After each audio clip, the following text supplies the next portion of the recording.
couple of other matches played in the first session on day one of the 1996 Coca-Cola World Sevens. Leslie Tapsell has the highlights of those matches. Rugby League's civil war has been no laughing matter, but if any teams come up smiling, it's Parramatta. Day one of the Sevens was a chance for the Eels to show off some high-profile recruits. Among them, Gary Freeman and former Bulldogs, Jim Dimmock, Jared McCracken and Jason Smith. The combination took some time to click, but when it did, Parramatta bagged first points through yet another ex-Bulldog, Scott Davey. Dimmock at his unbelievable best has provided the try, I think, for Scott Davey.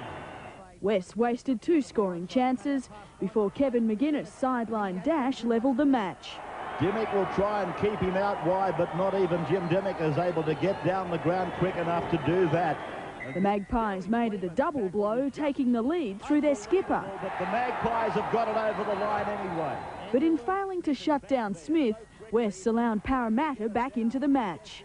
10-all at full time, the game went into sudden death extra time. David Woods giving Parramatta a 14-10 win. Parramatta wins in extra time. The clash between Newcastle and Canada loomed as one of the day's biggest mismatches. From the kick-off, the Knights turned that prediction into a certainty. Jamie Ainscough down the left wing, there's no one that can match him. Jamie Ainscough straight from the kick-off, a 70-metre run. Newcastle are off and running the clock. 90 seconds later, Newcastle touched the football for the second time, and the same result. Eric Backhouse tried the high ball, the number 1 for Canada. And away go Newcastle again, second touch of the ball, this time John Carlaw. The chase is coming, the Canadians, that is Andrew Love. Gallant attempt, but not quite good enough. Newcastle's second try, this time to John Carlaw, one of the flyers in the Knights' ranks. Look at that scoreline, 10 points to 0. By comparison, the Knights had to work overtime for their third try. They were forced to pass the football, Brett Grogan making it 16-0. Again, only one chaser, but this is a canter. Brett Grogan goes all the way, a 60-metre run, and Newcastle have their third try, and now... Tries to Darren Albert and another to Ainscough blew the half-time score out to 28-0. From the opening blow of the second, the demolition simply continued. Robbie O'Davis was there, and John Carlaw scores. The Knights finished with 9 tries. Their 52-0 victory, a Sevens record. And Newcastle will finish the match off as they started with yet another try. Billy Peterson, I don't think I had to call him throughout the match, and I don't know whether he even touched the ball, but he does right at the death. But if Newcastle is to win this year's title, odds are they'll have to topple Manly to do it. The Sea Eagles began their championship defence against American Samoa. Wingers Craig Hancock and John Hopewate proving too hot to handle. Second try, and it was a beauty. The man they call Hopper had it all in front of him, and the Samoans mostly behind him. By half-time, Manly led 22-0. Over the 30, now over the 20. The chase being kept up by Joe Palga. He says, see you later, John, do your best. The Samoans boast plenty of football brawn, but it wasn't enough to shrug off Jeff Tuvey. Their size didn't help in defence, the Sea Eagles running in another 3 tries in a 40-0 victory. Heliso's nowhere to be seen this time to affect the ankle tap. League's musical chairs gave North Sydney a new look for its clash with the troubled Gold Coast. Much has been made of the coast's internal bickerings, but with both its spirit and backline intact, the Gladiators' start was promising. Putting the foot down's Bowden, one of the wingers from their first-grade side last year, and he sprints away from the cover defence. Good try to the Gold Coast. But the Coast couldn't match the sheer speed of Brett Dallas. His try sending the teams to the break locked it 6-all. Goodbye it is. Dallas jumps away from 2 dives, and Brett Dallas, 40-metre run. He's a 7 specialist. The second half would be dominated by one man, North skipper Jason Taylor. He finds a hole in the defensive line, and Taylor will go all the way. Jason Taylor scores the try. As the Coast ran out of steam, Taylor ran into form. Looking quicker than in previous years, Taylor had plenty of time and room to move. His influence undeniable in the Bears' 18-6 win. The North Sydney Bears. There was plenty of interest in the match between Sydney City and Japan, albeit most of it centred around the debut of Australian captain Brad Fittler. Assisted to the ground by Fittler one more time. 3 in a row for Fittler. He must be trying to impress. He didn't make that many last year. The Roosters had Japan running in circles. Peter Jorgensen and Ivan Cleary picking up 2 tries apiece as the half-time lead ballooned to 28 points. And it's another try coming up again for Peter Jorgensen. That's his second. Like Newcastle before them, the Roosters reap the ultimate reward from the second-half kickoff. To regather, they may well do it. In fact, they are going to do it. Peter Clark scores. Cleary finished with 3 tries and the Roosters an emphatic 50-0 win. 20 metres to go. The defence is coming, but when they do put on the tackle, they grab some vacant air. The debut of the Aboriginal team drew enormous support and almost immediate results. As the Aboriginals see their first opportunity and take it. Melbourne took a leaf from its AFL cousins and headed for the air, but on the ground no one could catch Nathan Blacklock. Them, he had a very, very narrow corridor, but he's gone right on with the job and scored their second try. A try to Robert Kelly gave the Aboriginal team a 16-0 half-time lead, but Melbourne had its chances early in the second. Illawarra, he'll score. Did he drop it? Yes, he did. They simply couldn't match the class or guile of Manly's Cliff Lyons, the skipper setting up Blacklock's second. The flippy wishes he still had, and Blacklock, the ball touched in flight. The Aboriginals slowed to a trot in the final minutes, taking the match 28-0. Darrell will take his time, soak up some time. The clash between Tonga and Illawarra not only provided headaches for our brave commentators, The Tongans. And Blocker would probably love to do the team rundown on there. Not. but also for Steelers winger Rod Wishart. Oh, Wishart has copped a coat hanger. Illawarra struggled to a 4-0 half-time lead, the only try a solo effort from Sean Timmins. The Steelers had room to move when Wishart crossed early in the second. Wishart will score off his good work. Tonga hit back with 2 late tries, but couldn't bridge a 16-12 gap. If there's a value bet at this year's Sevens, it may just be the Sydney Tigers. Former champions and last year's trophy winners, the Tigers have a formidable Sevens lineup, as New South Wales Country found out. Patton wants it blindside. They have numbers here with Shane Walker. Walker stretches out and scores for the Tigers. Their undisputed star in this brand of football is Wes Patton.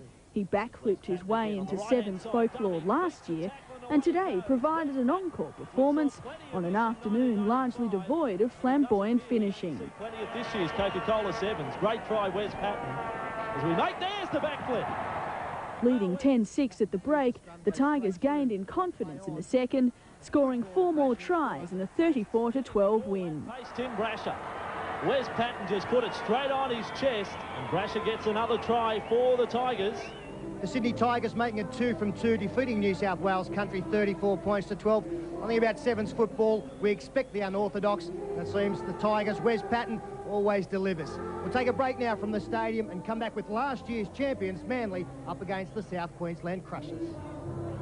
For most couples, this is a very important part of their marriage, but after a while, something happens. This week's Sunday Telegraph reveals 40.7% of married couples have sex several times a week, while 59.3% have sex once a week or less. Based on a new survey from an Australian university, this feature separates the facts from the fiction. Oh, it's Sunday. So read it together in your Sunday Telegraph.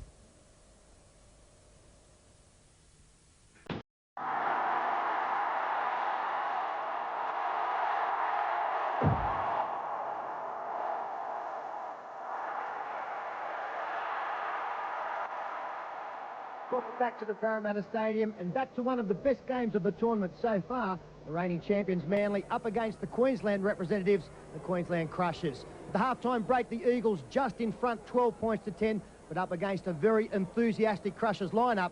For all the second half action, we now go to Ray Warren. Second half underway. Hand clock starts for Manly. They trail by 2. Queensland Crushers carrying the hopes of the Sunshine State in this year's Sevens.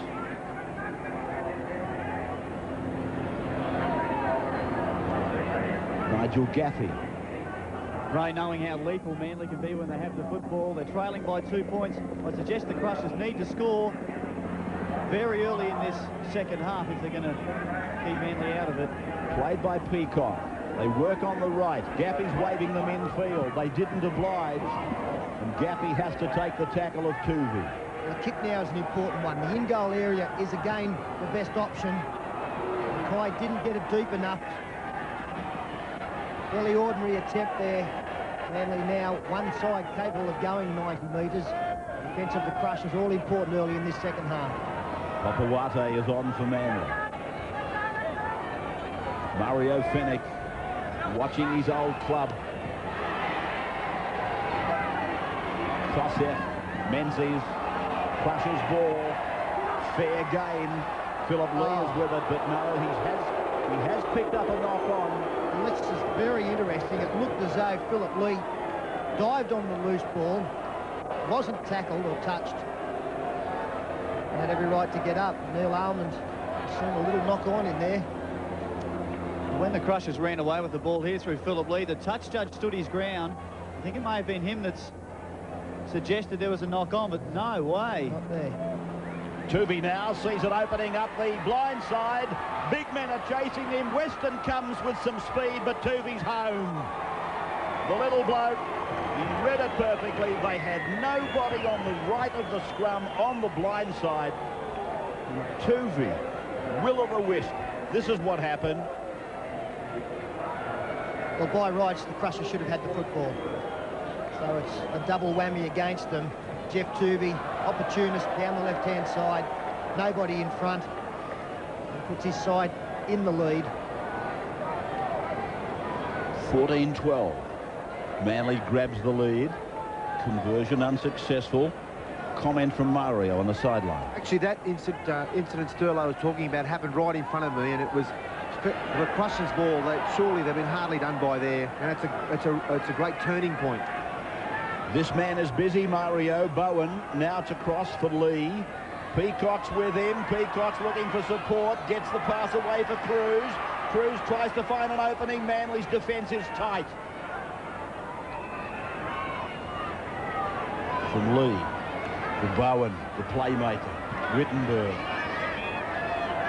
Hasler thinking of stealing the ball and then showing better judgment. Bowen gets a call. McKenna runs straight through them. That's the try they wanted so desperately, particularly under the posts. Well, I don't know if Terry Hill was wrong-footed there, but he just seemed to watch McKenna go through this hole. A little step straight between Des Hasler and Terry Hill. Yeah, pretty good work there from the man playing the football, just to hold Des Hasler a little bit. By the time Hasler got out of his clutches and reacted, the hole was too wide to close. Chris McKenna, a fine young player. The seesawing battle puts his side in front now. They lead by 4. Terry Hill looking to make up for it. Well, Terry Hill has done just that, and Craig Hancock scores. Not touchdown, yes it was. He's going to mark the spot over towards the outside of the in-goal area. Touch judges advised Neil Armand that Craig Hancock forced the ball. And of course, that was good thinking from Craig Hancock in trying to take the ball around, because it's 18-all now. The ball has touched the ground, so that's a try, a good ruling. A much tougher kick is unsuccessful from Jack Elsgood.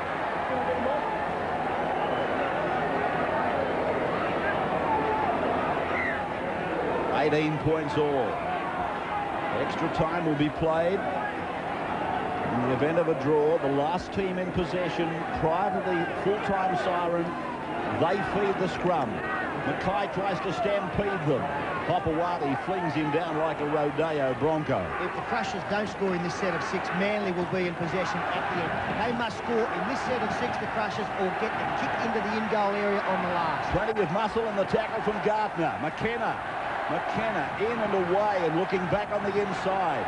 Gaffey calls Bowen to the blind side. Bowen doesn't respond. He works himself up the centre. Peacock in for McKenna. McKenna's over the 20-metre line. Held out there by Hill and by Kosef. Must go into the in-goal area. Now from Cruz. A field goal. And the field goal attempt. Snaps at it and he's got it. The kick is successful. Well, it's a great kick, but the unfortunate thing, or the tough thing now for the Crushers, is they've given possession away. Of course, the side that scores, or the other side, gets to tap off. And now Manly, with over a minute left to score. Yeah, they can get 6 tackles in here, Ray. Comes down to the Crushers' defence. They've got numbers outside Menzies. Menzies had Hopewadi come off the narrow side and takes the tackle. Hopewadi was running free. Hasler's on a run around. Kosef goes back, looking to promote Menzies and Hopewadi on the blind side. And they're slowing the man down to play the ball area, which is great work from the Crushers. That's 2 tackles gone. 2, we've got support with Terry Hill on the outside of Cruz. They're going across field. Elsgood comes back and beats one, goes back to his flank, runs into trouble. They put him into touch. Tackle count running out for Manly. They've got 2 left in my count. It's with Hasler. He floats it high and long to Tooby. Then into Kosef, on for Menzies. Menzies over the 20-metre line, ridden into the ground. Still a couple to go. Hopewadi tries to do it on the blind side. Hopewadi tiptoes inside the touchline, and it's a try. The Crushers appeal to the touch judge. They get a vacant look in response. Well, 2 tries down the left-hand side. We've seen the Crushers go to sleep, and it was big Graham Mackay at marker. We got caught out by Hopewadi. Good decision. He didn't go into touch. The marker just a little bit too late in reacting, and it's cost the team a victory. 50 seconds remaining. The siren. I'm glad if I know how that happened. I looked up as the clock went from 2 minutes to 1 minute and checked my own timepiece and set it with 45 seconds to go still. But the match is over. The siren has sounded, and Manly have won 22 points to 19. Once again, Manly showing their championship qualities. A narrow escape for them, defeating the Crushers 22 points to 19. After the break, we come back with the representatives, the other representatives from the North Shore of Sydney, the North Sydney Bears, up against the Flair of Fiji.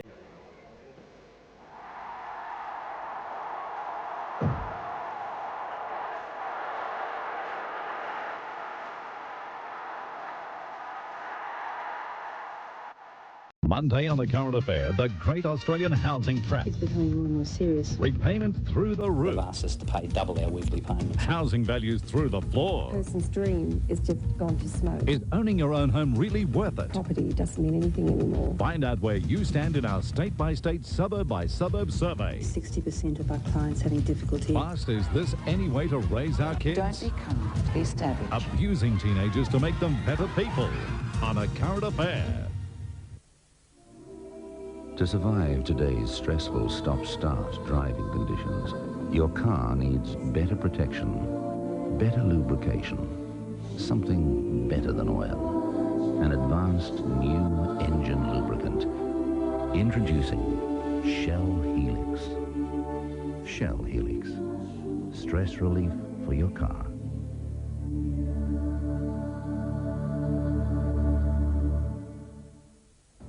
The savings are huge at Godfrey's giant stock clearance. It's our way of saying thank you to all of our customers. Super compact Sanya with bonus air freshener, just $79. Famous Eureka Bravo won't last at just $139. Volta demo models with full 2-year guarantee, only $169. That's less than half price. Rush in now and save at Godfrey's biggest ever giant stock clearance. Parramatta Road, Auburn, Camperdown, or the Godfrey store near you.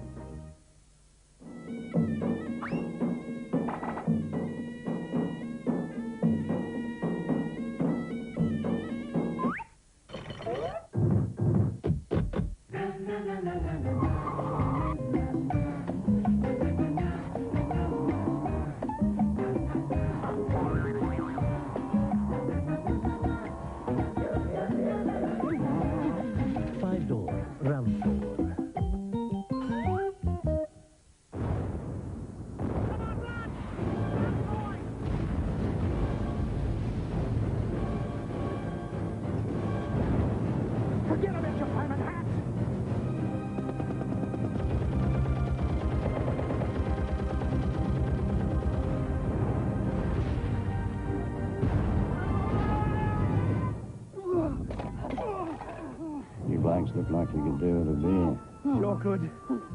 You better make use of blue. A blue? He's got to go back and get his hat.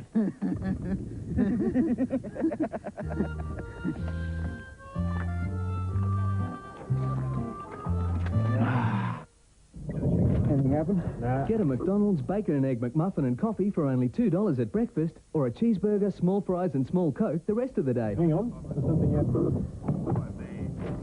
The $2 all-day deal at McDonald's.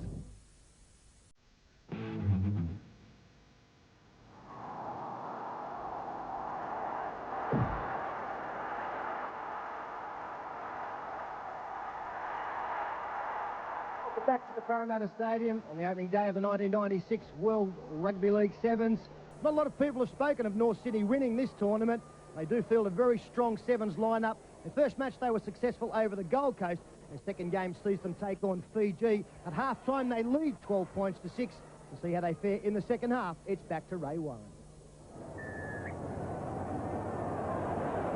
Second half, Fiji starts. 12-6, the Bears in front, with Gary Larson coming out beyond the 30-metre line. And that was a very poor restart from the Fijian team. That's the second tackle. The Bears out to the 40-metre mark. The kick wasn't deep enough. Gave North Sydney good field position early in the tackle count. And within 4 tackles, they'll be in their opponent's territory. With Taylor scheming, and then Butner tries to promote Dallas. He's out of the clutches of the Fijian. And that's it. Just shut the gate. When he sees daylight, Brett Dallas scores. Beautiful change of pace there from Brett Dallas. Really, the Fijian defender had every right to come up with this tackle. But just look at the change. The pace there. Put the defender well and truly out of play. And Brett Dallas, great sight in open spaces. With John Shaw, the defender there that missed him, he's got to be a ring in, isn't he? I'm with you. Let's take a sideline comment from Mario Fennick on the sidelines for this game. Well, as Illawarra probes for the opening, Mario will come back to you as the Fijians put an attack together and plenty of ball movement. And that is Andrew Blake. There's another one. I was just going to say, they must be in the same boarding house. Across now for Bolatawa, and he's put down 15 metres out from the North Sydney line. Guluanu, and now Illawarra. And a mix-up, misunderstanding. The Bears are with it, and let's take that comment from Mario now. North Sydney have been in control of this game, but they have to be careful. They don't want to fall into the trap of the Fijians, who are making too many mistakes. If North Sydney control the ball, they should win this. This is Williams.